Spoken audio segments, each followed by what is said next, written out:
First of all, let me set the context for tonight's evening. My name is Malcolm Levi, and it's been my pleasure with Lewis Bronze, who's over here, to put tonight's event together. Lewis has done all the production. I've done bits of paper, but the production is really important, and we're going to have a very good one. So, the context. It's important we recognise that the Hamas atrocities of October the 7th, when 1,200 Israelis were brutally murdered and mutilated, including 364 unarmed young people partying, with 240 taken hostage, have changed the world. The lies told on social media and its power to spread conspiracy theories, where, to coin a phrase, a lie goes round the world while truth is pulling its boots on, the dramatic increase in anti-Semitism and Islamophobia in the UK, the outbreak of hate, the inaccurate uses of words like genocide, and the open belief that the Holocaust never happened are terrifying. As the Chief Rabbi said here a few weeks ago, all human life is sacred, and the loss of life, whether Israeli or Palestinian, is a tragedy. Civilians caught up in the Israel-Hamas war in Gaza and in Israel are suffering unimaginable horrors. Let's remind ourselves, although you don't see coverage of the UK media, Israeli cities remain under rocket attack daily. In the UK, the attacks on Jewish communities and the fear engendered by simplistic slogans on massive marches is palpable, and the problems in universities and schools are obvious. All synagogues, Jewish schools, and events like ours this evening have professional security, often with a police presence. The extraordinary fact is that we regard this as normal, and it has been for many years. In parts of London where there are large concentrations of Jews, attacks, whether verbal or physical, have dramatically increased, as have attacks, verbal and physical, on Muslims. Social cohesion is at risk, and interfaith relations have been badly damaged. In France, Germany, and the US, things are even worse. We are lucky to be in the borough of Richmond, where there are minimal problems compared to elsewhere. Is it the same as the 1930s, with the battles of Cable Street in the East End and Holbeck Moor in Leeds, where Mosley's black shirts attempted to take areas by storm but were driven back, with Jews being supported by non-Jewish neighbours, trade unionists and bystanders? No, it's clear the Prime Minister, Leader of the Opposition, the Leader of the Lib Dems, and tens of thousands of others are determined that Jewish communities are protected. However, in the regular pro-Palestinian marches that have taken over central London, many placards and slogans spill over from the political field to the religious. The recent march against anti-Semitism, attended by 105,000, including thousands of non-Jews, is perhaps a modern update. To quote the great Irish thinker and writer Conor Cruise O'Brien, anti-Semitism is a light sleeper. And to quote former Chief Rabbi Jonathan Sachs, it is a virus that mutates. It's definitely on the increase, and it emerges when the status quo is disrupted. We learn from the Holocaust that an attack on one minority is an attack on all minorities, and that we must not be bystanders. If I can quote Pastor Niemöller, the German Christian theologian, who said, "First they came for the communists, and I didn't speak up because I was not a communist.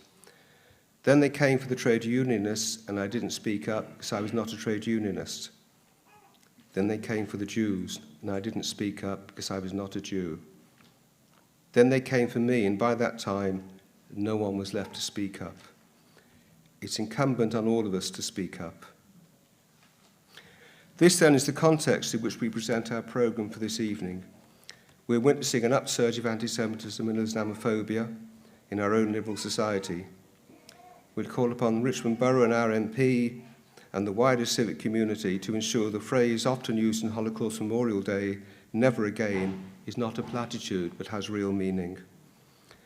As I said a moment ago, we're lucky to have friends, the Deputy Lord Lieutenant, who represents the King, the Council, our two MPs, the police, the interfaith groups and local churches, many of which are represented here today. We welcome all of you and hope you find this evening meaningful and related to what is going on in the world today. Now, I'm going to do two things. I'm going to light a candle. Last night, yesterday was Holocaust Memorial Day officially, on the 27th. The candles lit in many places in memory of the 6 men who died and all the other people not died, but people who were murdered, and all the other groups who were murdered.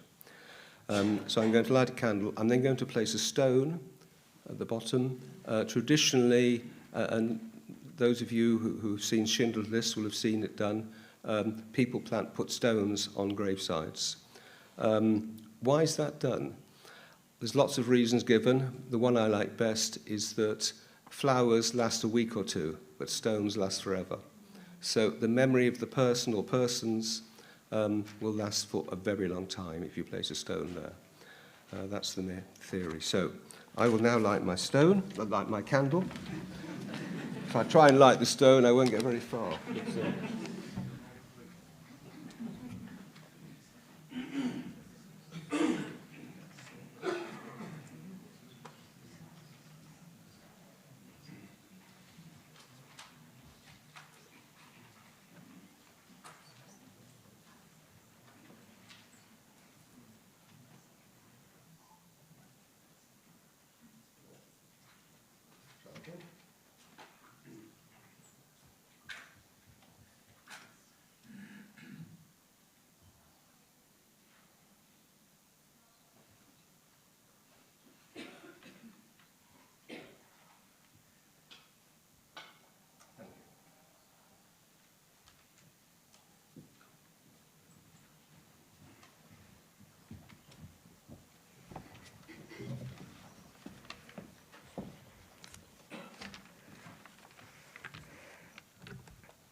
Hello, my name is Leo Thwaites, and today I will be talking about a Holocaust victim called Leo Abeles.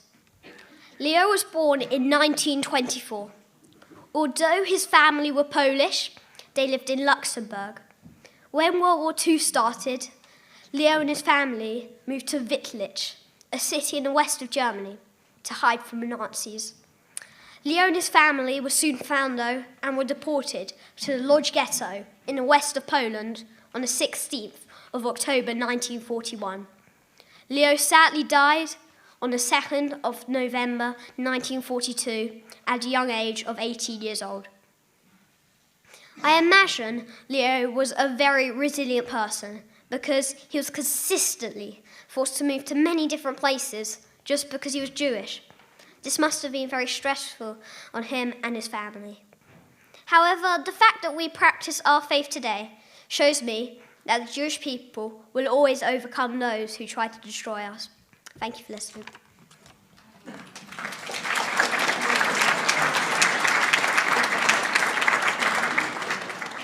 Hello, my name is Amy. I am 13. I had my mitzvah last year. Yad Vashem paired with a young girl named Devorah Stiebel. We share the same bar mitzvah date,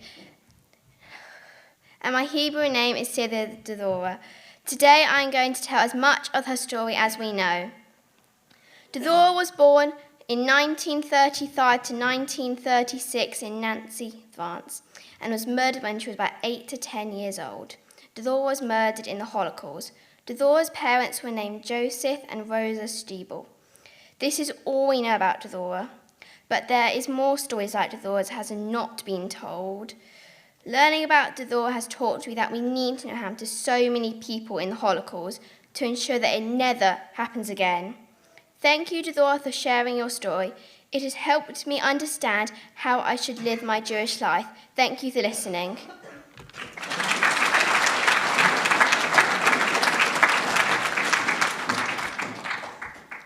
Hello, my name is Louis. I'm 12 years old and my bar mitzvah is taking place this summer. As a part of my bar mitzvah preparation, I would like to remember a Holocaust victim with the same name as me. By sharing the same name, I feel more connected to him, the Holocaust, and history.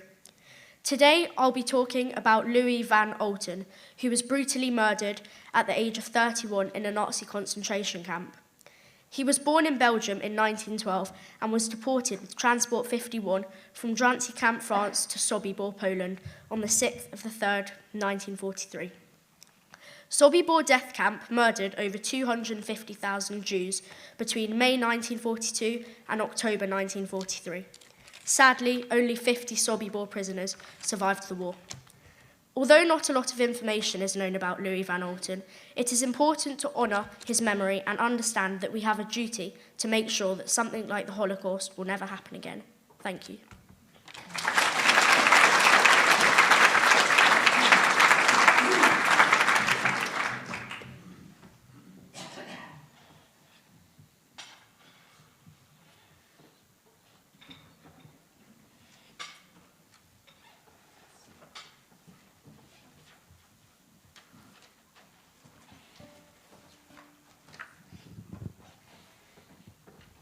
Good evening, everybody. Hello. Yes. The first piece of music we will be playing for you is called "Never Say This Is the End." Zog nit kein Moll. Written in 1943 by Hirsch Glick, a young Jewish inmate of the Vilna ghetto, inspired by the Warsaw Ghetto Uprising, it was adopted by many partisan groups operating in Eastern Europe. It became a symbol of resistance against Nazi Germany's persecution of the Jews and the Holocaust, and an anthem for Holocaust survivors. Paul Robeson, the black American bass baritone and left-wing activist, recorded it and sang it in Russia at the height of Stalin's reign of terror, to the embarrassment of the Soviets. Chava Alberstein, the Yiddish singer, made a beautiful Yiddish recording. And here is an English version.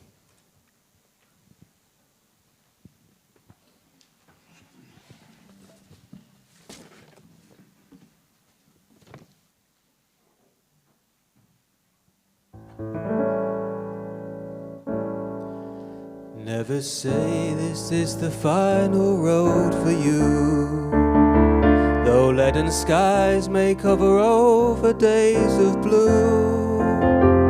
As the hour that we longed for is so near, our step sends out the message we are here. From land so green with palms to land so white with snow, we'll be coming with our anguish and our woe. And where a spurt of blood fell upon the earth, there our courage and our spirit, our rebirth. The early morning will brighten our day, and yesterday with our foe will fade away. But if the sun delays and in the east remains, this song has passed, words generations must remain. This song was written with blood and not with lead. It's not a little tune that birds sing overhead. This song a people sang amid collapsing walls. With pistols in hand, they heeded to the call. Therefore never say the road now ends for you, though leaden skies may cover over days of blue. As the hour that we long for is so near, our step sends out the message we are here.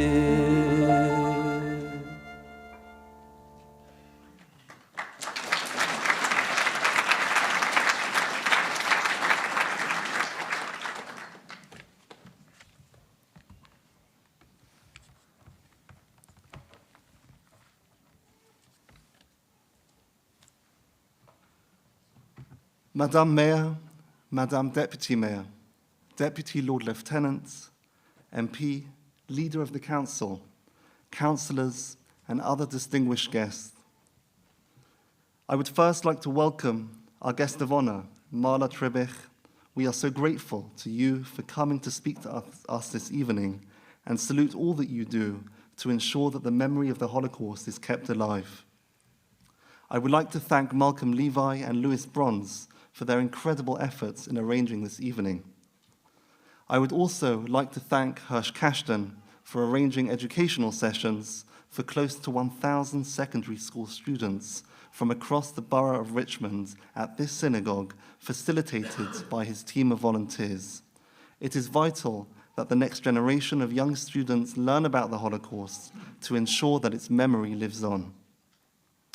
Tonight, we remember the 6 million Jews murdered during the Holocaust, alongside the millions of Roma, Gypsy, Poles, Soviets, disabled, homosexual, black people, and political prisoners who were murdered under Nazi persecution. We remember the victims of recent genocides, including Cambodia, Rwanda, Bosnia, and Darfur. I would now like to recite a prayer for those murdered in the Holocaust. We will not forget them. Please do be upstanding.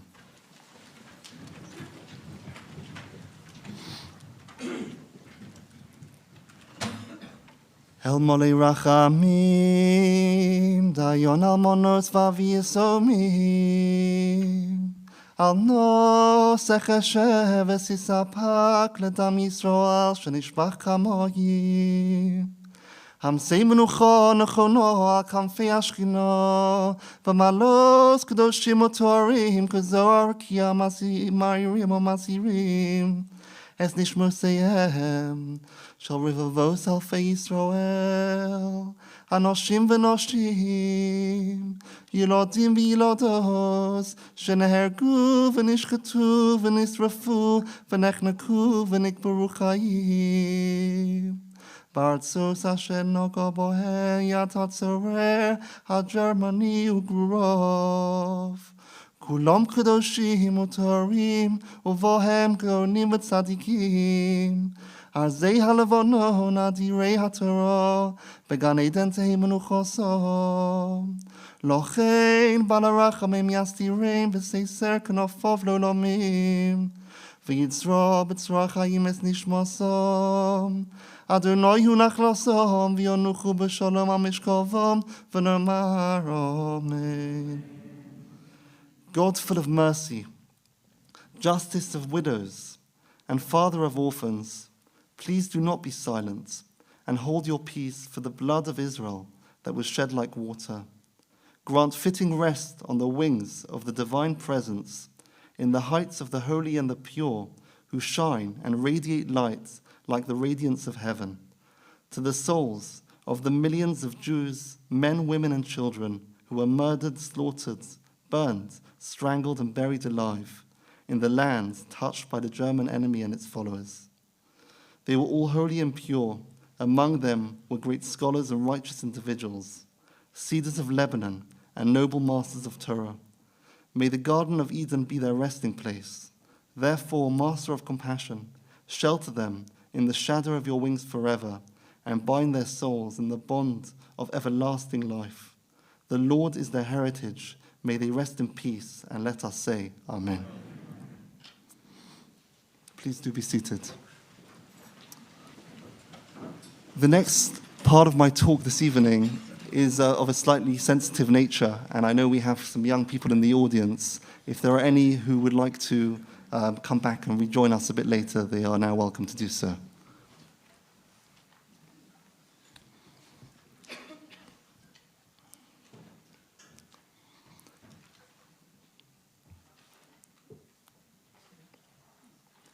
Tonight comes at the most painful of times, in which 2 wars are currently raging, both in Eastern Europe and the Middle East. Thousands of innocent civilians have lost their lives, and our hearts go out to all the families of the bereaved. The loss of any innocent human life is truly heartbreaking and tragic. Just a few days ago, I returned from Israel, having participated in a solidarity visit together with rabbis from across this country. I went to offer my support to the people of Israel, reeling in grief and pain following the atrocities of October 7th. But above all, I went to represent you, the Jewish community of Richmond and Southwest London, to show them that they are not carrying their pain and grief alone, but that our thoughts and prayers are with them at this time, which touched them so deeply. During the 3 days that I was in Israel, I visited the sites of the worst atrocities and massacres that have befallen the Jewish people since the Holocaust. I listened to eyewitness testimony from people who were at these sites on that dreaded day of October 7th. I visited the site of the Nova Rave in Kibbutz Re'im, where over 3,000 young people from all different walks of life, different nationalities, and different religions took part in a festival of peace. Barbaric Hamas terrorists brutally massacred these innocent people by the hundreds in a forest where there was nowhere to hide.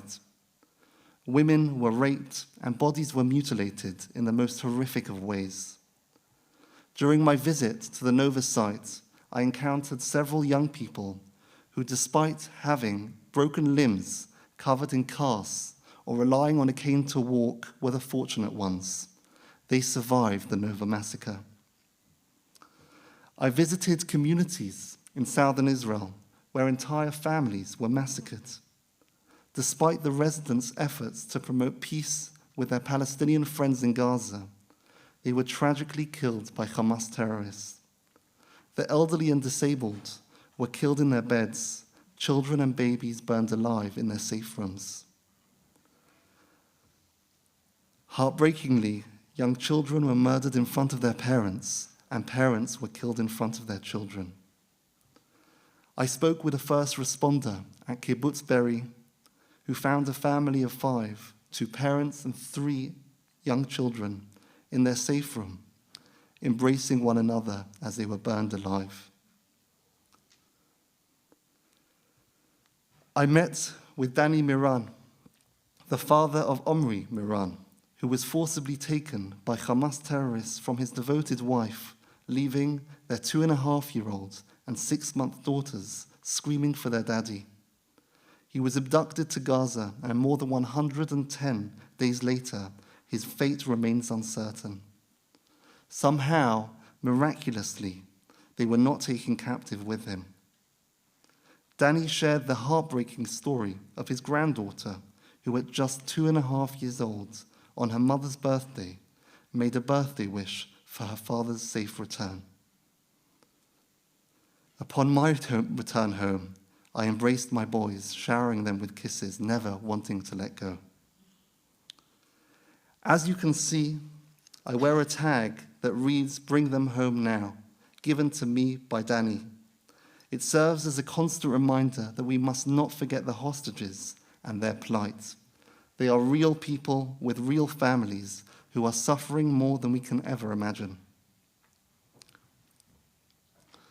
The theme for this year's Holocaust Memorial Day is the fragility of freedom. To me, no example better embodies this theme than Kibbutz Be'eri. The kibbutz was one of the most beautiful places I have ever visited, adorned with lush greenery and beautiful flowers. As a resident of the kibbutz described, it is like the Garden of Eden. There were children's toys, slides, swings, and toy cars everywhere, a children's paradise. The sights and sounds of carefree children playing together were easily imagined. In Kibbutz Be'eri, a close-knit community of more than 1,000 thrived, where everyone knew one another, shared communal meals daily, and celebrated the festivals together. However, on October 7th, this utopian setting was shattered, and Kibbutz Be'eri transformed into a scene of unimaginable horror and terror. The peaceful community faced an evil beyond comprehension as Hamas terrorists wreaked devastation, resulting in the destruction of dozens of homes and the savage loss of hundreds of innocent lives. Walking through Kibbutz Be'eri and witnessing the stark contrast between paradise and hell on earth was a more profound and jarring experience than words can convey.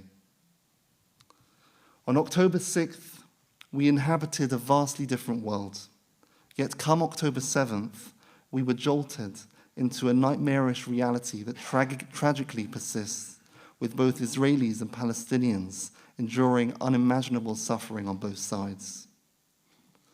For Jewish communities worldwide, October the 7th shocked us to our very core. Words once confined to the pages of Jewish history textbooks recounting pogroms, massacres, and libels suddenly blared across international newspaper headlines. Some denied the atrocities of October 7th, while human rights organizations turned a blind eye to the sexual violence endured by Israeli women. Anti-Semitic propaganda flooded social media channels, spreading lies about Jews and stoking the flames of anti-Semitism across the globe. Every year on Holocaust Memorial Day, we come together and make the solemn promise, never again. Never again to the senseless and systematic extermination of men, women, and children. Never again to the abhorrent practices of abduction, rape, and mutilation of our fellow human beings. Never again to a world where hatred based on race, gender, or sexuality, or religion is permitted to thrive. In the words of our former Chief Rabbi, Lord Jonathan Sacks, never again is beginning to sound like ever again. About a week after October 7th, I found myself trying to keep strong, as we all were. While on my way to drop off our 3-year-old David at nursery, the police conducting their daily check-in knocked on the front door to our home, as our home had been identified as a potential target. Innocently, after they had left, David asked me, why do the police always come to my house?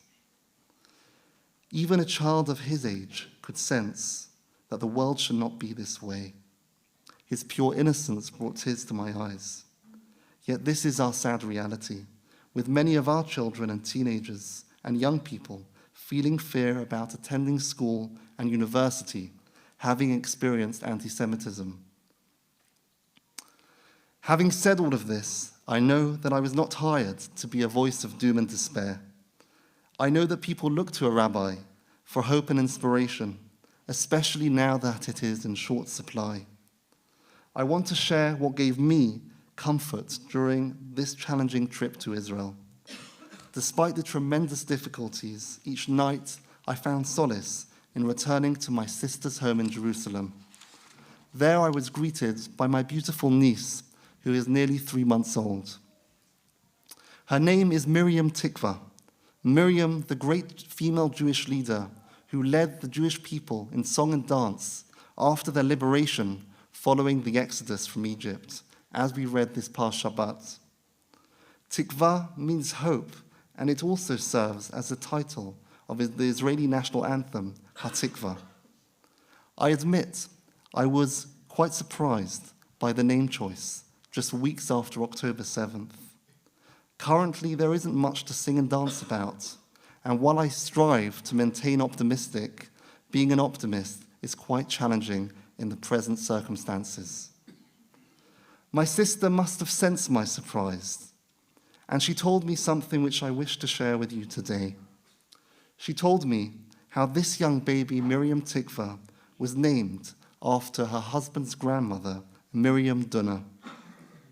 Miriam Dunner was born in Rotterdam in 1941 after the Nazis had overrun Holland. Amidst that backdrop, her parents gave her the name Miriam Tikva. This young Miriam Tikva, like many young Jewish children, was fostered by a Christian couple who masqueraded her as their daughter until the war was over, thereby saving her life. She went on to build a wonderful family with many dozens of descendants. She never lost hope for the future. It is noteworthy that there is no Hebrew word for optimism. Perhaps this might be because a Jewish optimist is somewhat of a misnomer. However, the word hope, tikva, the same words from the title of the Israeli national anthem, occurs dozens of times throughout the Tanakh, Jewish scriptures. Rabbi Lord Jonathan Sacks explains the difference between hope and optimism. Optimism and hope are not the same. Optimism is the belief that the world is changing for the better. Hope is the belief that together we can make the world better. Optimism is a passive virtue, hope an active one. It needs no courage to be an optimist, but it takes a great deal of courage to hope. As we departed from Kibbutz Re'im, the location of the Nova Rave, I observed the recent planting of saplings, one tree for each of the young people who were slaughtered in the prime of their lives. This embodies the Jewish response, a commitment to not simply sit back and wish for a better world, but to actively contribute to building a better world, one piece at a time, one brick at a time, one tree at a time. Thank you.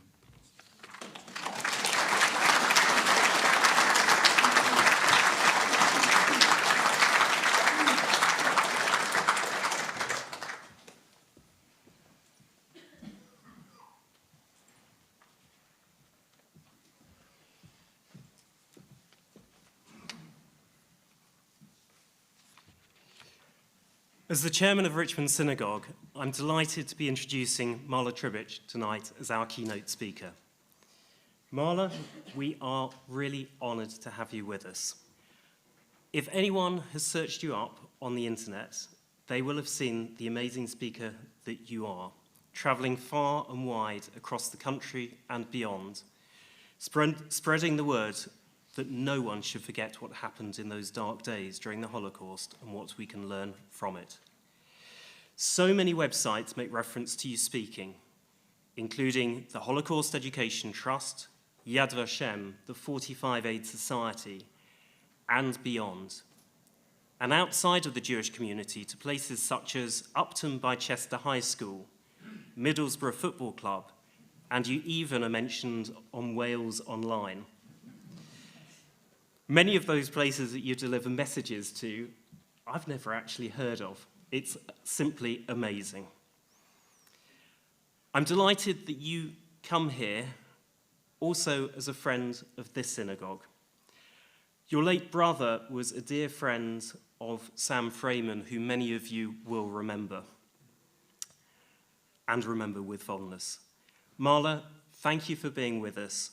Thank you too for all of the energy that you give and all that you continue to do regarding Holocaust education. Thank you.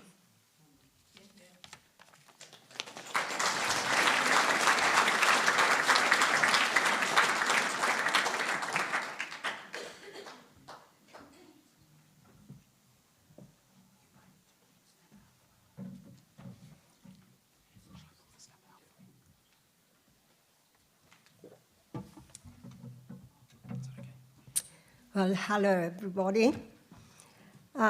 Thank you for inviting me. I go straight into my story because it's rather long and I don't have enough time. So I was born in a town called Piotrków Trybunalski in Poland. And before the war, I had a very happy life. Now that you see a map of the Poland, I'll describe rather than point at them. The top spot is Warsaw. The next one, I can't seem to actually look here, but I do know them anyway. Well, the next one is Piotrków, where I come from, and the next one is I can't read it from here, sorry. But for those of you who can, at the bottom, the bottom one is Krakow. The reason I put it in is because it's very well known, and people who travel to see Auschwitz always stop in Krakow. It's a beautiful city, so much so that Hitler gave instructions not to bomb it because he intended to live there himself after the war. He liked it so much. And across the way, it is Berlin, Germany. And the next one, well, the next slide. So this is the square in Piotrków, and I was actually there with a group. And it's just part of the square, and I gave a talk there. And during the war, we actually lived when we lived in the ghetto, we lived in this square. And I will just go through a few slides, and then I'll give you the main speech. So the next one is the town hall, which wasn't actually bombed during the war. It was very lucky.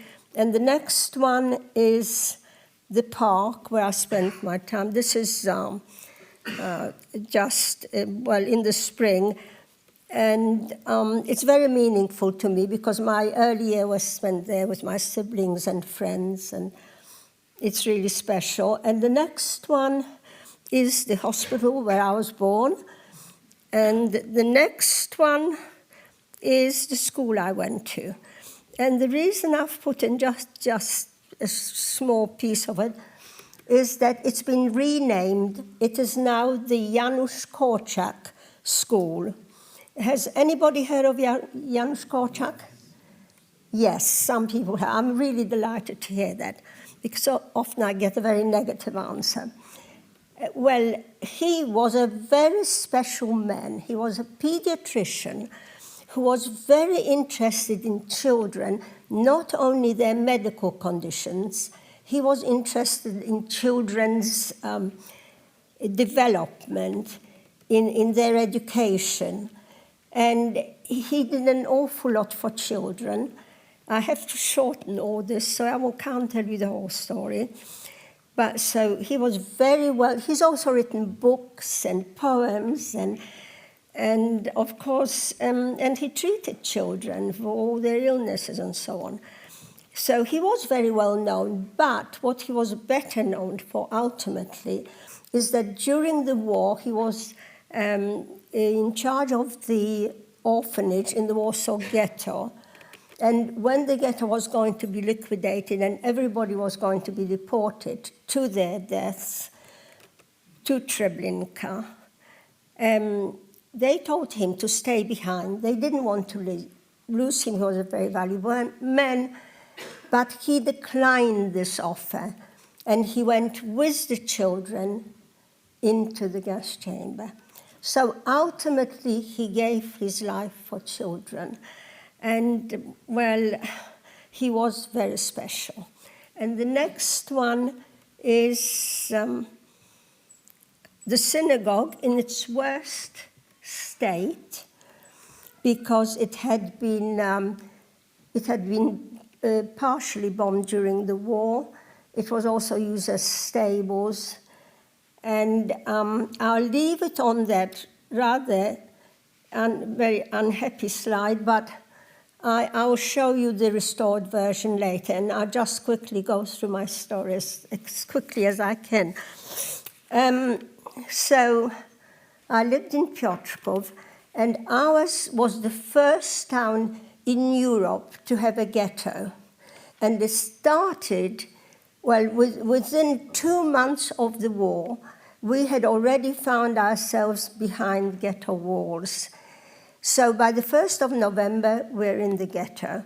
The Jewish population was 15,000, but at its height, it was 28,000.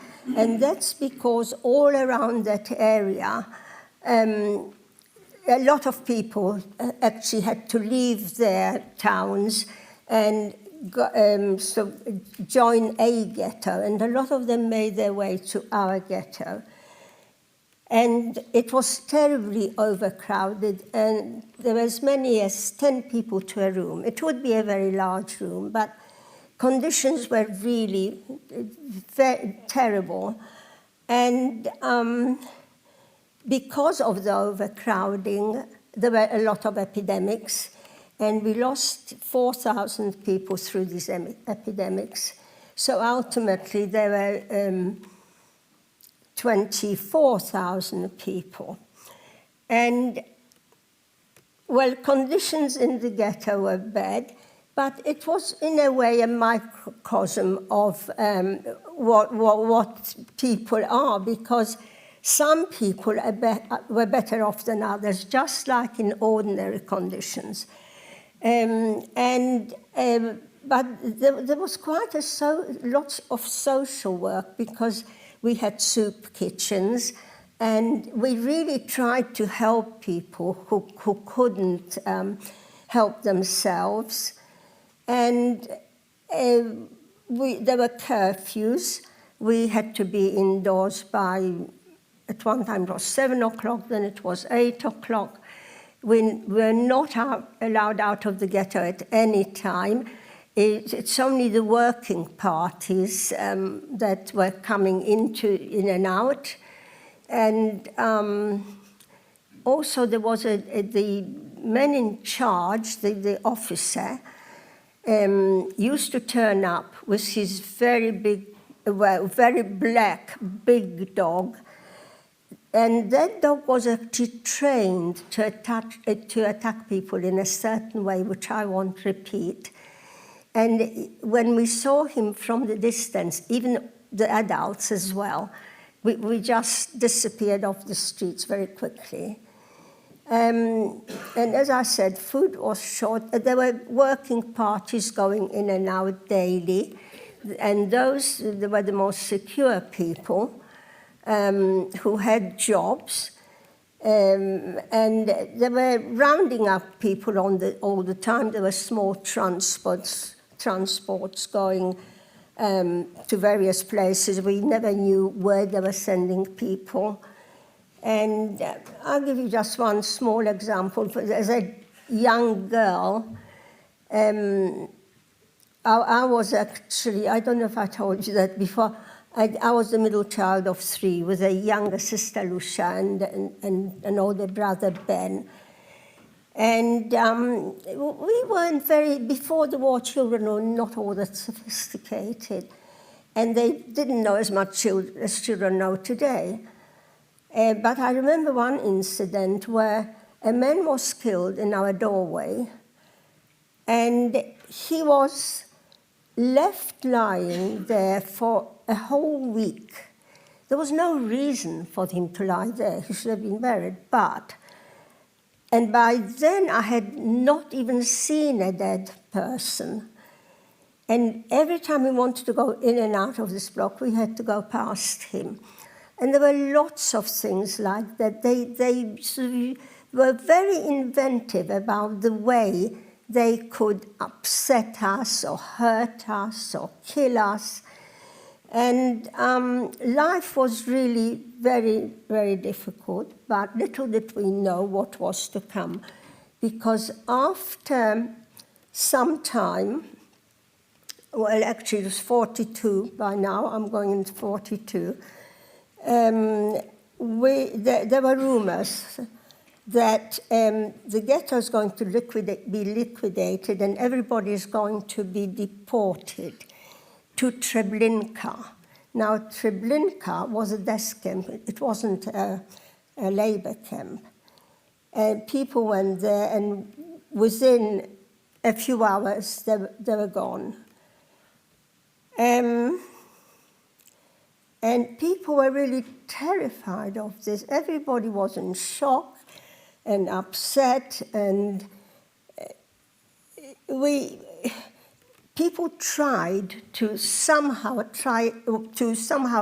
save themselves, but it was very difficult. However, there were various ways. One of them was to possibly smuggle oneself out of the ghetto and live in the forest or the sewers, anywhere out of the deportations. The other one was having friends outside who may take a member or 2 of the family. And another way was that people were doing it for money.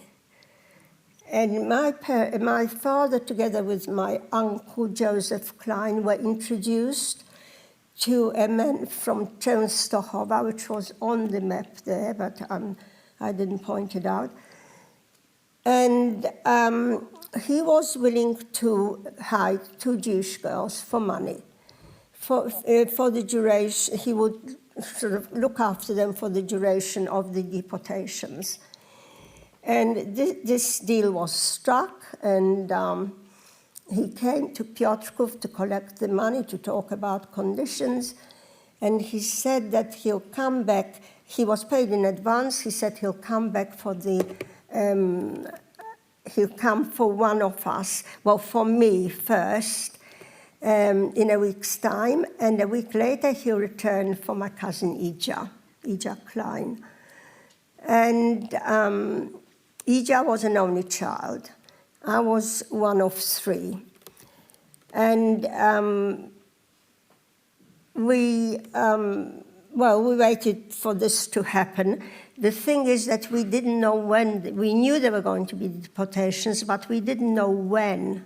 So every minute we feared was it. But we got out in time. He came back, he took me.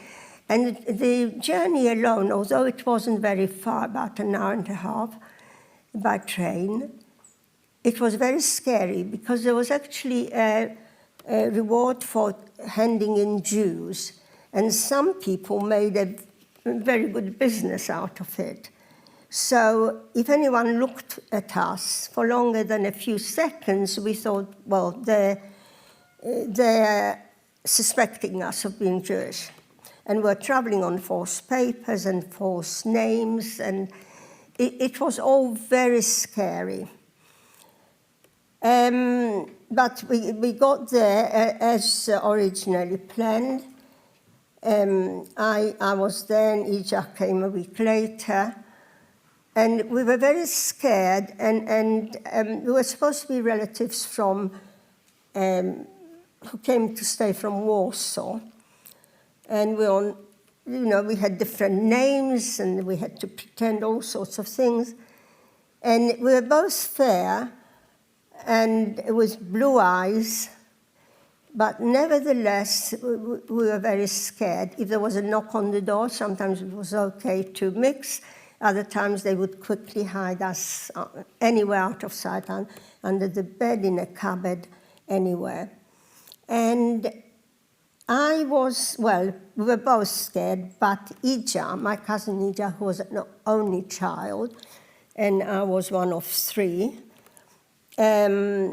she really couldn't bear it, and she wanted to go back. She was told she can't because the deportations are still going on. But she said to the man that her parents have very good friends in Piotrków. She told him the name. And if he takes her there, they'll take her in. They're hiding valuables for her parents, and it'll be fine. So off they went, and I was still languishing there for what seemed like a lifetime. And all sorts of things happened during that time, which I can't tell you in the limited time. And eventually my time came to go home. We were to meet in a flour mill on the top floor where my father worked. And that mill actually belonged to him before the war in partnership with his brother, but now he was lucky to get a job there. We arrived in this large room, and there was my father waiting for me, and also my uncle, Joseph Klein, Ija's father. My uncle looked at us, and he went white. He said, "Where's my daughter?" And the man said, "I brought her back. I took her to your friends." He did say the name. I don't repeat it. And my uncle said, "But she's not there. Where is she? What have you done with my child?" And I still remember vividly my uncle with his hands behind his back, looking at the ground and pacing there and back, saying, "What have you done with my child?" And Ija has never been seen again. And not knowing what happened to her, it is just not just sad, it is just so painful. It's very difficult to bear because one imagines the most horrific things. I know that I do that, and my uncle was actually arrested soon after that, and so was my father. So my father was Helfgott, surname Helfgott. My uncle was Klein, and there were actually 2 Klein brothers and 2 Helfgott brothers in Piotrków. They were all in the flour mill business. And they arrested the 2 Helfgotts, 2 Kleins, and a lot of other people as well. They kept them in prison for some time, and then they released 1 Klein and 1 Helfgott. They released my father and the other 3, another uncle, and the other 2, the whole group were taken to the Jewish cemetery, lined up against the wall and shot. So my aunt lost her daughter and her husband in a very short space of time. She survived the war. And I survived as well, and we were together in the same camps. And I must say that she just remained such a nice aunt towards me that I couldn't even understand it. I should have thought she must have hated me for surviving when her daughter didn't. But that wasn't the case. And after the war, we settled in different countries, but we always used to visit one another, and we had a lovely, I can't think of the word, a lovely relationship. After that, I went back in, we all came, I was taken back into the ghetto. I was smuggled into the ghetto with the working party.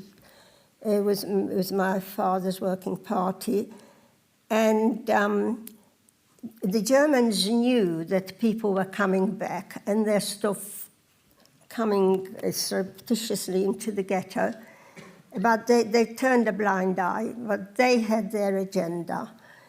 Now, when I came back, I found my family intact because my father had a job, my brother had a job, and he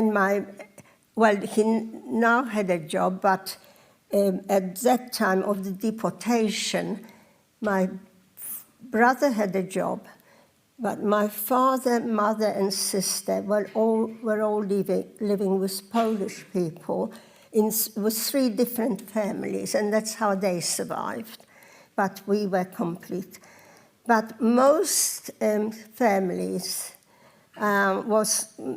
most of them had disappeared altogether. There may have been 1 or 2 members left. It was a very poor sight, very sad sight. And of course, then the illegal ones, the ones who were hidden somewhere outside the ghetto, started coming back. I said that because, and the Germans just didn't, they pretended not to notice. And then one day when they thought everybody was back, then they started rounding up the illegals, people without a work card and a proper registration. And it was a terrible time when they're taking people away. One day, they stormed into a room where I was with my mother and sister and a lot of other people. It was quite crowded. I went into a bed because it was empty and it was somewhere to be. And they stormed in, took everybody, and my mother said I wasn't well. And the policeman in charge said, that's all right, she can stay. Now, that was so unusual. But on their way out, my mother said to me, stay there, don't go anywhere, and tell father what happened when he comes back. Now, they were taken to this synagogue in this condition that you see it. it was very dilapidated, and because it was used as a stables, and it was partially bombed, and conditions were dreadful. Some people managed to get the odd member of the family out for some sort of bribe, so I don't know how they did it. And my father could have got my mother out, but she wouldn't leave without my sister, Lucia, and they met a terrible death. They, after some time, they were marched to in groups of 50. The first group marched out of there to the Rakov forest, and they found a communal grave ready waiting for them. The others followed, and they were killed in a horrible way, but I never repeated. And the people doing this, carrying this out, were either the Einsatzgruppen or the 101 Battalion. And this was quite well known. The biggest killing was in Kiev, actually, in the Ukraine. Thousands of people were killed there. And if anybody is interested, this is in many books, but I never repeat what really happened. I didn't see it, but I know.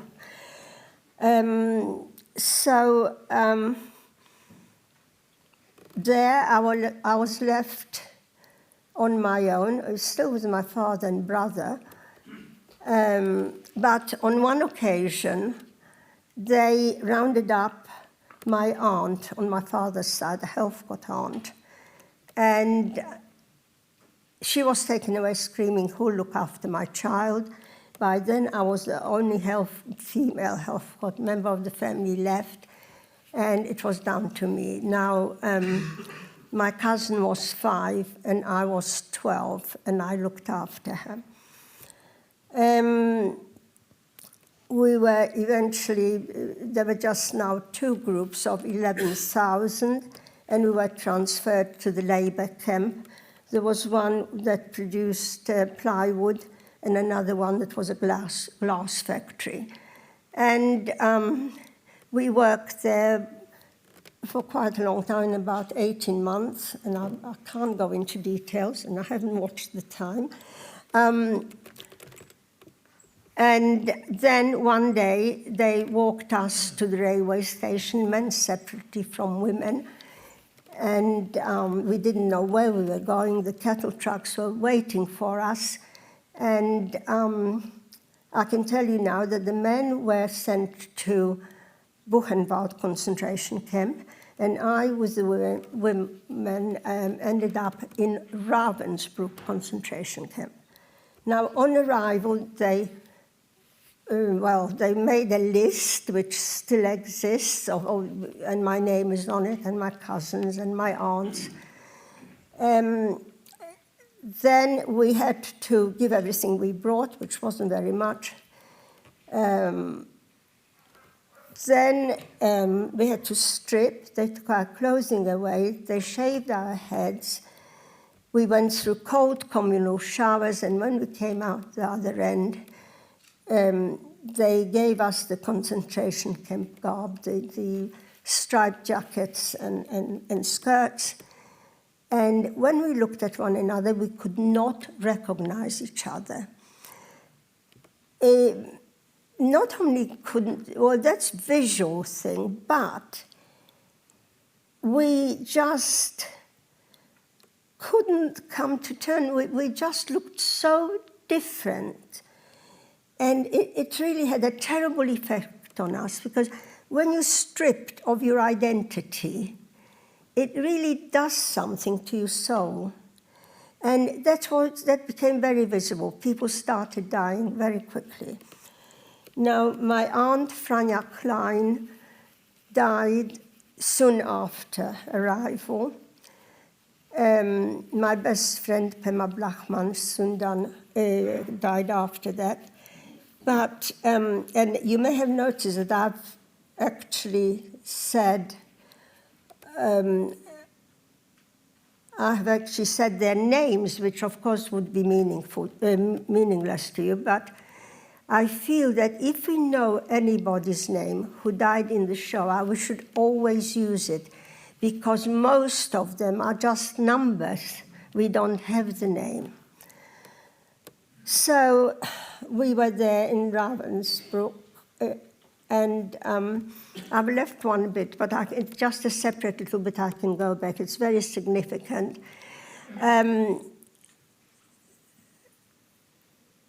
When they had sort of arranged for the two groups of people to go to their working stations, to the factories where they were going to be employed, there were still some women and children left and some old men, because they searched and searched. They were in hiding somewhere in the ghetto.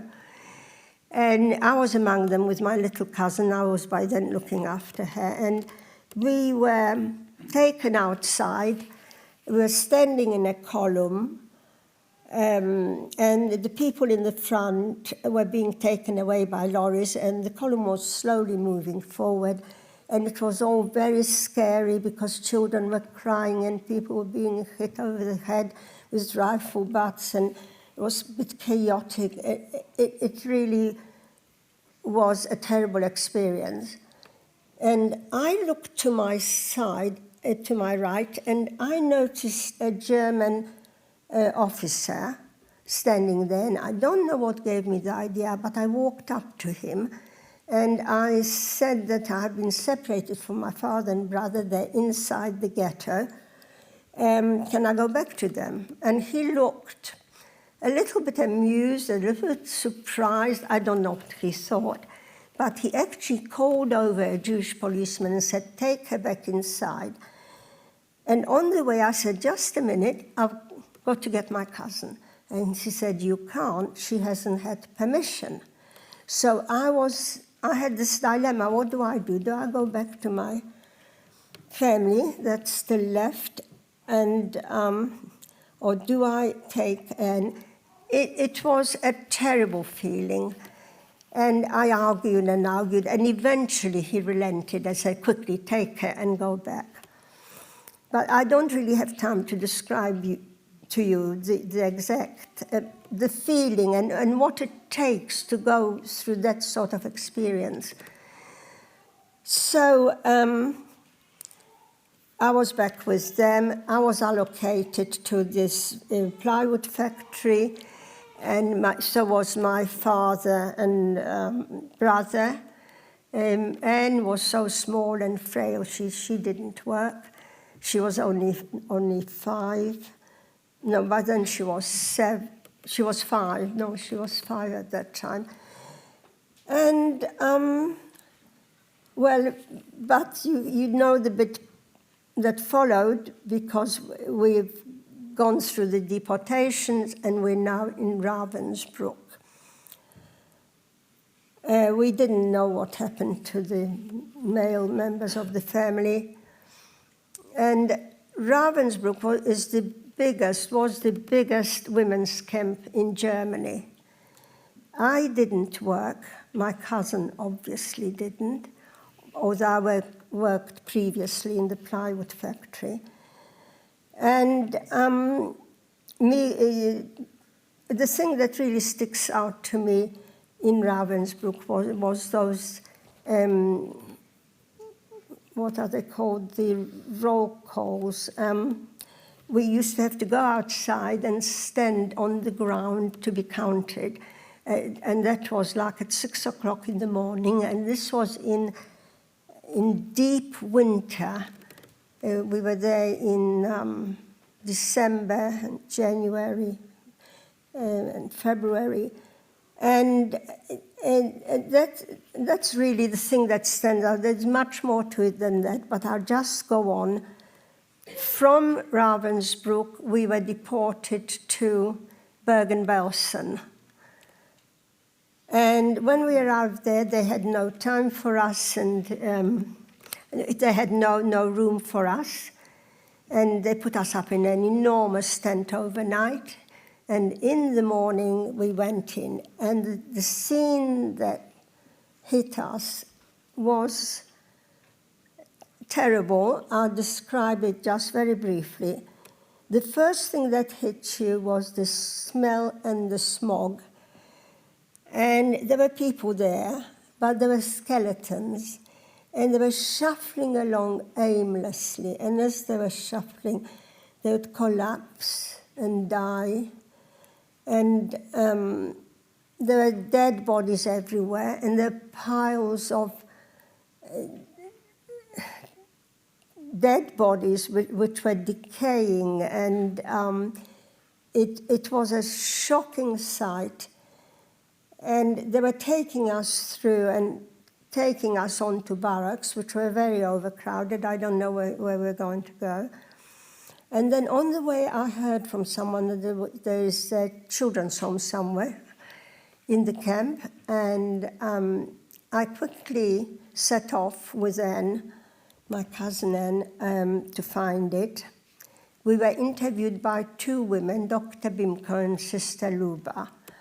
And after quite a lot of questions, one of them turned to me and she said,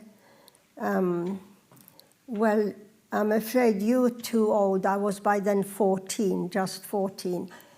And I said, okay, well, I understand. Will you take my cousin? And they said, yes, we're going to take her anyway. But Anne would not go anywhere. She was so terrified of losing me all the way through that she was with me, that she would certainly not yield to this. And they could see she was very serious. And in the end, one turned to the other and said, well, we've just taken in a big transport of these well-fed Russian girls, because they came quite late and they were still in very good condition. And they said, we'll manage these two little Jewish girls. And that was the greatest stroke of luck. But even in these slightly better conditions, we still went down with typhus, and that's a deadly disease, and it was raging in Bergen-Belsen. And I remember lying on my upper bed by the window, and I must have come into consciousness because I opened my eyes and I could see people running.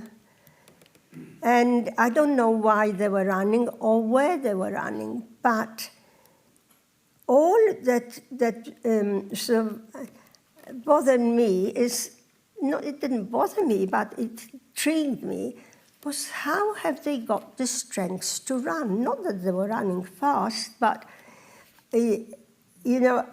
typhus is such a debilitating condition that you just can't move a muscle.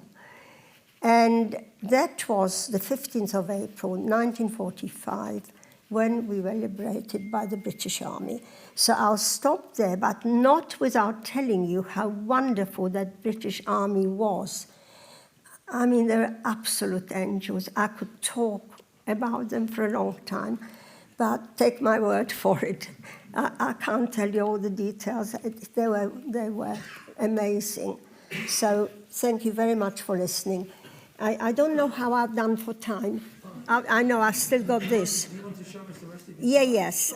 Yeah, that's next. But I mean, how? We're fine. It's okay?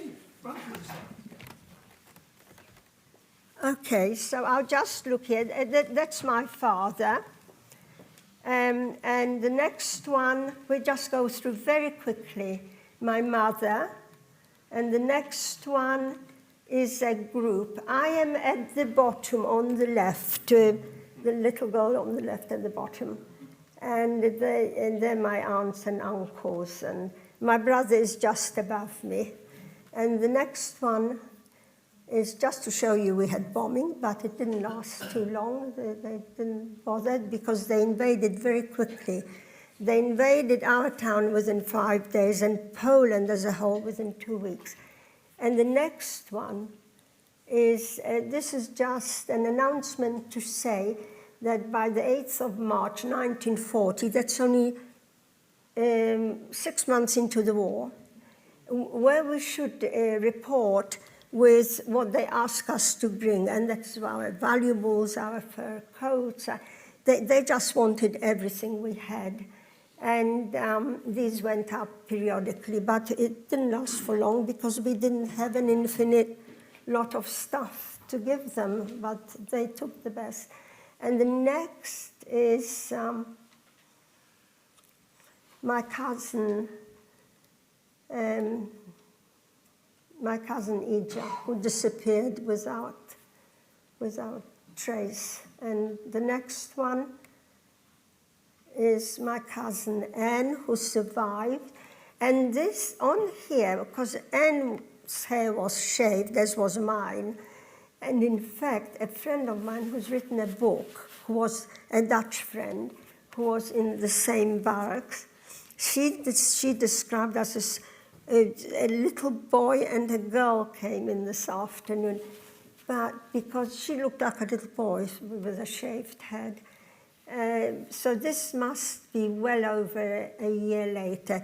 We were sent to Sweden after liberation, not immediately, but after about 4 months. And this must have been a year later. And the next one is,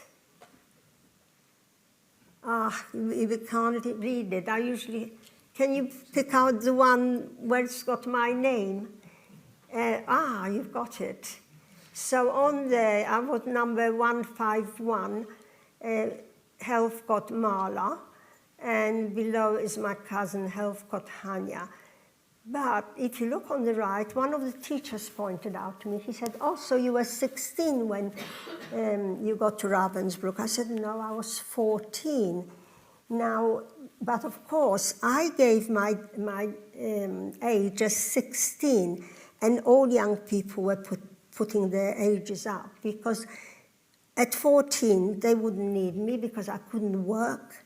So I had very little chance of surviving. So everybody made themselves older. But Anne was, when I was 14, she was 7. So she was 7 there, and I gave it as 10 because I thought that, well, I knew that wouldn't save her, but I had to do something for her if I did it for myself. And the next one is just showing you the distance from Piotrków to Ravensbrück, and you can see all the different countries around to give you an idea of, you can see London, so you can see it in relation to London. And the next one is, yes, just a close-up, and the next one, is the next one? Yeah, just the camp. The plan of the camps. There were 8 camps within Bergen-Belsen, and there was one was called prison camps, a star camp, a neutral camp, and so on and so forth. And the next one is just showing the camp empty, and the next one, just the camp again. The next one, I just want to do it quickly. That's the children's barracks.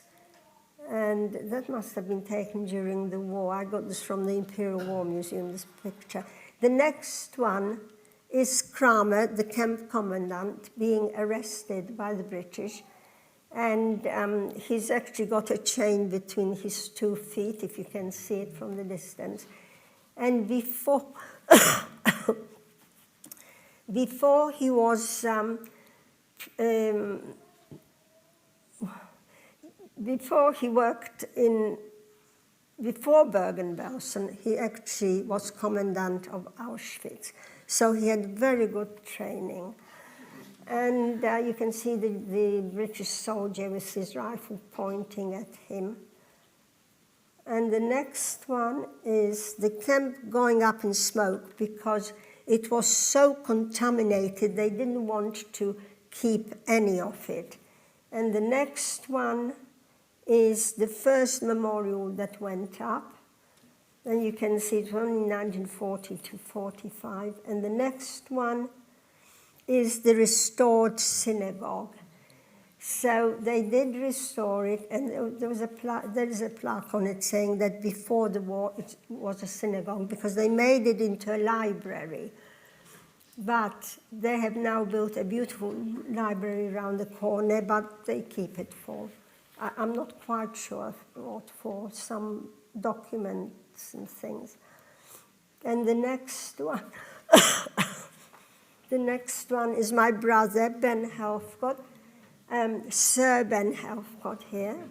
He was one of the Windermere children. Has anybody heard of him or no? Yes. And this was taken in October 45 when he first came to England. And the next one is my husband, because he was in the army for 5.5 years in the British Army. And I just wanted to give him a place in my PowerPoint.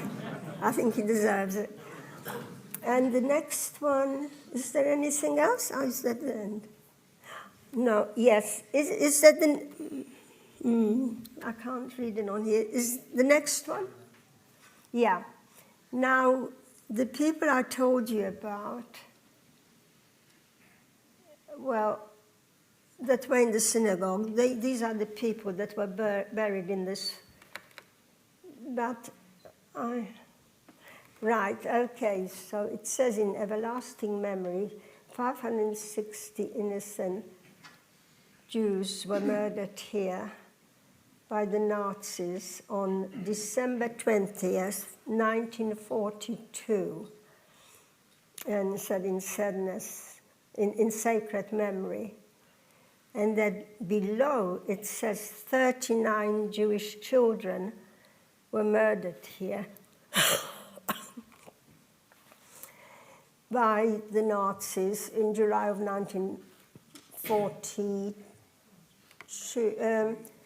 Wait a minute, I'll just work it out. If that one is 42, yeah, this one, previous one was 42, and this one is 43. That 39 children were murdered. Now, you know, when I was talking about that line I was standing in with just some children and women and a few old men, and I was lucky through that officer to get back in with all the working party. But these children were with their mothers, and the Germans said to them, "Give us your children, because you're going to be sent to a labor camp. You won't be able to look after them. Now we are going to build a children's home, and they'll be well looked after." And this is where they ended up. 39 Jewish children were murdered here by the Nazis in July of 1943. The earlier murdering was at the end of 1942. And is there a next one? I don't think. Oh, that's one of me. And is there a next one? No? Oh, no. Okay, UCL. So that is the end of my PowerPoint, and thank you very much for listening.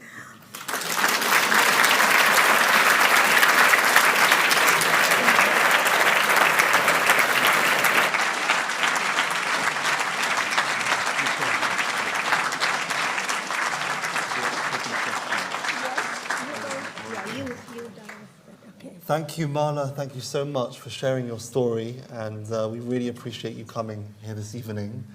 We have time for a few questions.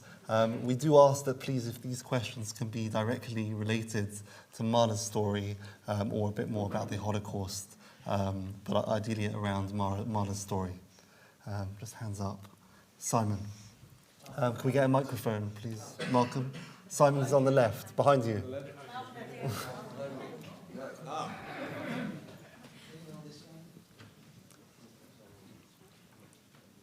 1, 2. Marla, thank you very much for your articulate and very emotional delivery. One small question, very small really.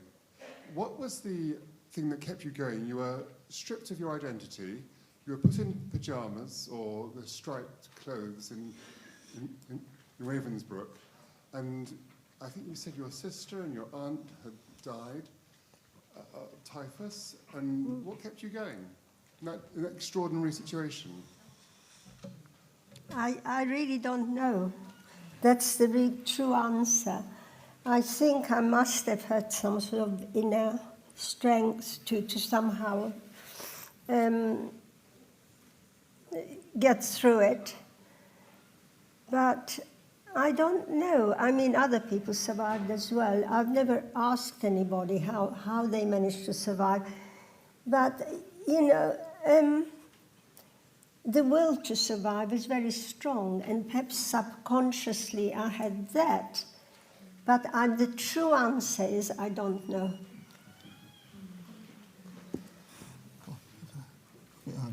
Welcome. Just pass. It's Gabriel Stein. Thank you very much, Marla. That was very, very interesting. Just a question. You went to Sweden after the war, and I assume you came to Britain from Sweden. Did you ever consider going back to Poland? No, I never considered going back because I had nobody to go back to. There wasn't anybody there for me. And the Poles weren't very welcoming after the war. They're a bit different now, but we didn't really have that wish, and we had various alternatives. I mean, I was sent to Sweden about 2 months after the war, and that's where I recovered. Lewis. I have a question, Marla. It's remarkable that you and your brother Ben both survived the war. Can you tell us when and how you were reunited with Ben?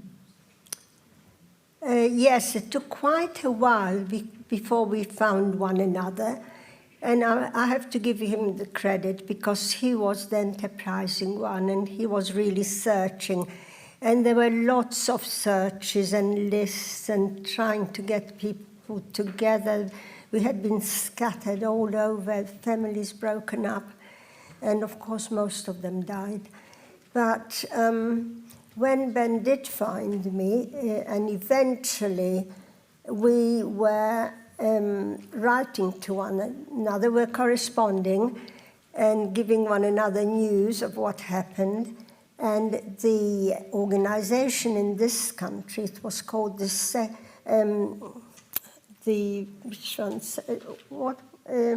Central British Fund. It is now the World Jewish Relief, but the Central British Fund were wonderful, and so is the present one, of course. And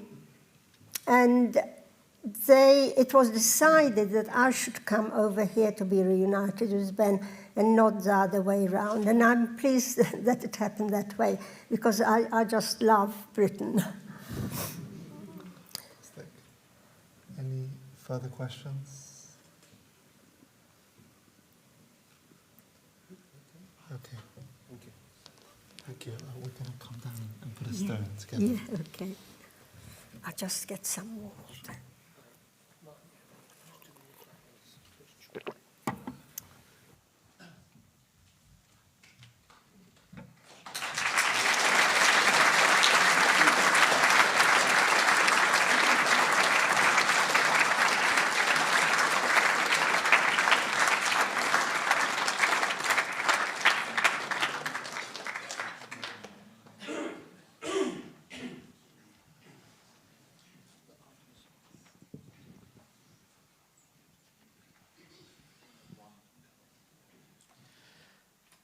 We will play a song now called Kol Halom Kula, Gesher Samayod. The whole world is a very narrow bridge, and it's essential not to be afraid. the 18th century Hasidic master Rabbi Nachman of Breslov, who inspired a whole movement and whose followers in their tens of thousands visit his grave in Unan, Ukraine, every Rosh Hashanah, made this comment. He meant that just as crossing a narrow bridge has its dangers, with the risk of falling to certain death, so venturing out into the world has its risks and dangers. But it is very important, nevertheless, to go out, take part in the world, and not to be afraid. This has much relevance today. This song is in Hebrew and English. Kol Halam Kulo.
Hello, my name is Daniel Spooner.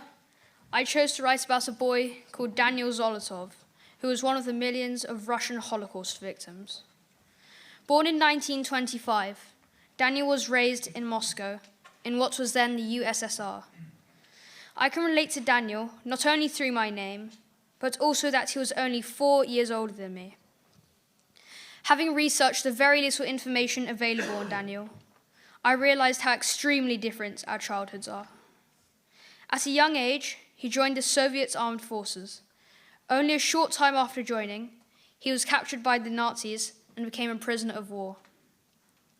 I felt emotional whilst writing this, because he was so young when he joined the army, where he must have been terrified for his life and lived under unimaginably horrific and freezing conditions.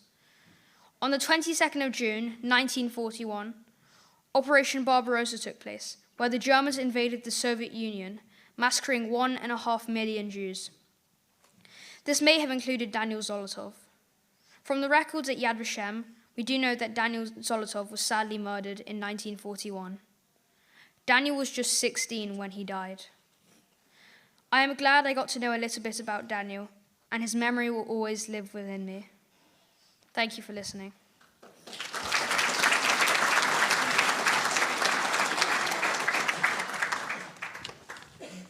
Hi, my name is Zach, and my Hebrew name is Zachariah. I will be having my bar mitzvah in the summer. In 1931, Łomża was a town 150 kilometers northeast of Warsaw, Poland, with 25,000 inhabitants, 9,000 who were Jewish. In August 1941, a Łomża ghetto was created in the Old Market Square, and around 15,000 Jewish residents were herded from Łomża and surrounding villages into the ghetto. In October 1941, German troops forced over 1,000 Jewish residents to kneel in trenches, and they murdered them all with machine guns. Over 2,000 people were murdered in the nearby forest, and many others died of disease. The rest were sent to a holding barracks and then on to Auschwitz in 1943. My twin, Zachariah Hirschman, was born in 1933. His father was Naphtali and his mother was Shifra. He had a brother who was 2 years older than him, Yaakov, who they called Yokul. Zachariah was 10 when he and all his family were murdered in Auschwitz in 1943. During those terrible years, he may have known what was happening to his friends in Łomża, and I can only guess he would have been terrified. Maybe they tried to make plans to escape, but we just don't know. What I can do is remember him.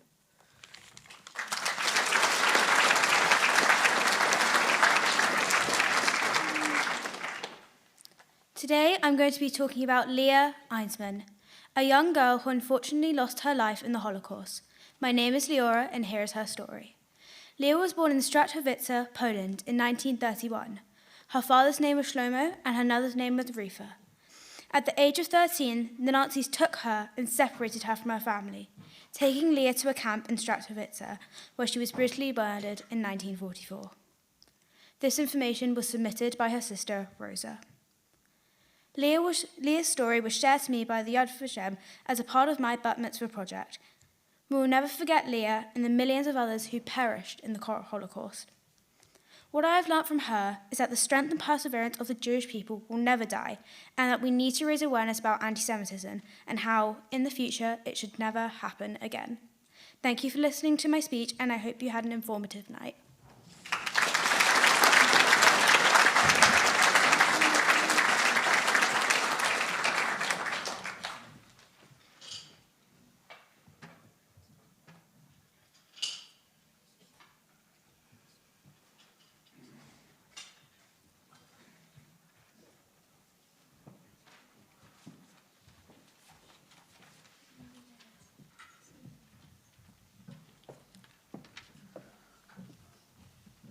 Holocaust Memorial Day marks and remembers all Holocausts. The systematic persecution and killing of Cambodian citizens by Pol Pot and the Khmer Rouge regime is classified as a genocide as defined by the UN Genocide Convention, that is, a crime committed with the intent to destroy a national, ethnic, racial, or religious group in whole or in part. The architect of the convention was Raphael Lemkin, a Polish Jewish lawyer who was himself a Holocaust survivor who lost 49 members of his family in the Holocaust. The Cambodian genocide resulted in the deaths of around 2 million people between 1975 and 1979, nearly 25% of the population. Pol Pot murdered those he defined as the intellectual and technical classes, teachers, lawyers, engineers, doctors, even those who wore glasses, or knew a foreign language, or wore a wristwatch. All ethnic minorities were targeted, along with religious groups, including Buddhists, Christians, and Muslims. Holocaust Memorial Day Trust include this awful period in our annual Holocaust commemoration. We'll hear a poem about the Cambodian genocide now, read by Joshua Reiniger. Following the poem, we will have a period to reflect on all we have heard this evening, during which time our violinist, Bogdan Vakarescu, accompanied by Yael Rice, will play Kol Nidre by Max Bruch.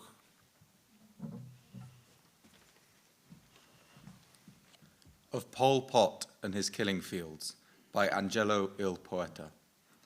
Skulls and scattered bones sulk here beneath your feet. This is hallowed ground you're gazing on. Can you feel it? Surely you know the deeds that befell my people here on these killing fields. Cambodia was my home. The Khmer Rouge stole it from me. Now we are skull and bones, resting at your feet. Keep your thoughts pure, as a million souls are watching you. For here we lie on Cambodia's killing fields.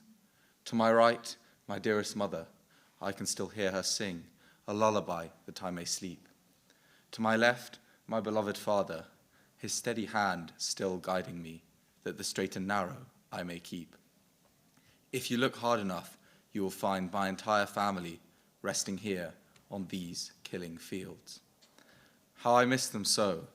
Be sure to tell our stories, for we can only lie here, all skull and bones, sulking under your feet.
Ladies and gentlemen, it's my pleasure to introduce the Mayor, Councillor Suzette Nicholson, who's been a councillor, I think, for 20 years, has been re-elected 6 times, which isn't bad, and more seriously has given 20-odd years of public service to Richmond.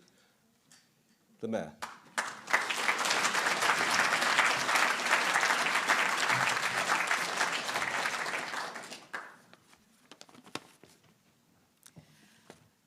I am pleased to be here this evening, but I am also sorry that it's necessary. I'm glad to participate with the synagogue in commemorating Holocaust Memorial Day. The Council values its partnership with Richmond Synagogue in its many forms. Every year, the Remembrance Service is an important event in our diary, and we were, of course, together for the recent induction of Rabbi Golka by the Chief Rabbi. During the course of this and next week, 840 of our children are benefiting from the Holocaust education provided by volunteers from the synagogue and from counsellors, and of course from the almost weekly visits during term time to the synagogue, where volunteers explain key aspects of Judaism to our school children. Knowledge and understanding is important. In all of these, our partnership is central to the success of these projects. It is good to see the Deputy Lord Lieutenant, MP, many councillors, church and interfaith representatives, as well as synagogue members at this event. The theme for Holocaust Memorial Day 2024 is the fragility of freedom. May I thank Meila for her presentation this evening and the effort, both emotional and intellectual, she put into it. We must never take freedom for granted, but must both cherish and protect it. Perhaps it is only when we lose it that we value it. All of us in our different ways must do all we can to maintain it. We must not become apathetic. Meila told us so graphically what can happen when it disappears, often imperceptibly. I have a large respect for Meila and your fellow survivors who spend so much time telling your story to schools, universities, and countless other groups. What happened must not be forgotten. I remember at secondary school seeing a film about the concentration camps. We need to be reminded about how we can lose our humanity and what depths of depravity we can sink to. I also, at the same time, remember learning about a lady called Corrie ten Boom from a Christian family in the Netherlands who hid Jews in the Nazi occupation during the Second World War. Her family had great respect for the Jewish community, and reading about her taught me to have the same respect. Anyway, may I thank all concerned with this event, and may we continue to hold it to remember Holocaust and learn from its awful example. Thank you.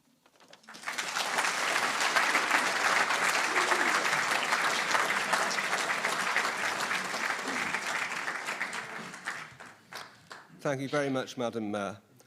Just a few words from me. My speech, our rabbi was in Israel until very recently. We should have coordinated better. He said many of the thank yous I meant to have said, which is fine, saves me saying them. But just a few, if I may. Principally, to start with, let me say that the Holocaust Memorial Day was established in 2001 to take place every year, January 27th, on the liberation of Auschwitz. And we've been holding this civic service with Richmond Council for a number of years now. We're honoured that we have that position to hold the civic service. And each year we say never again, and maybe this year we say it again. And maybe never again now is perhaps better. A few small points that have come out of all of this. We need to thank the Council for helping fund tonight's event, and also Councillor Varley, who's somewhere in the middle row, for proposing the event is captured on video and kept as a record for future in the Council's video library, and of course will be sent eventually to everybody here. And thank you to Councillor Gareth Roberts, the leader of the Council, and his colleagues for agreeing to do this and to fund it. We think, maybe with some boastfulness, this is a unique partnership in London between a council and a synagogue. Probably because we are the only synagogue in Richmond.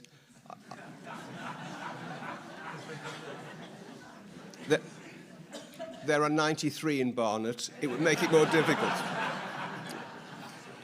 And those are the official ones. There's plenty of others. So thank you very much to the Council.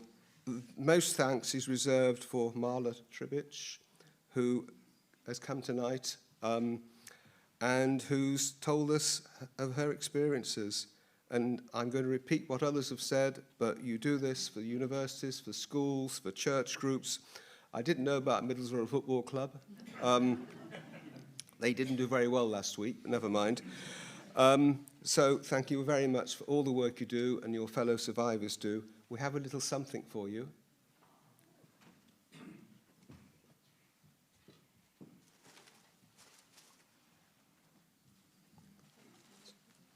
Thank you very much.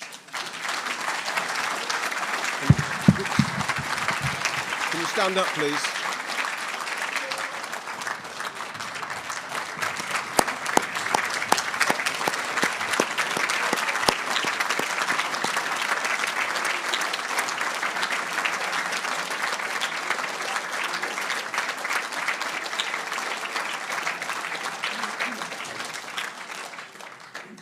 Thank you. A few other thank yous. Lewis Bronze has produced this. It didn't happen easily. It takes a lot of time. And thank you very much, Lewis, for doing all that so professionally. Thanks to our young people for all the parts they've played. Our three musicians, Stephen, Yael, and Bogdan, who I think excelled themselves tonight. Shock Audio Visual for their electronic wisdom.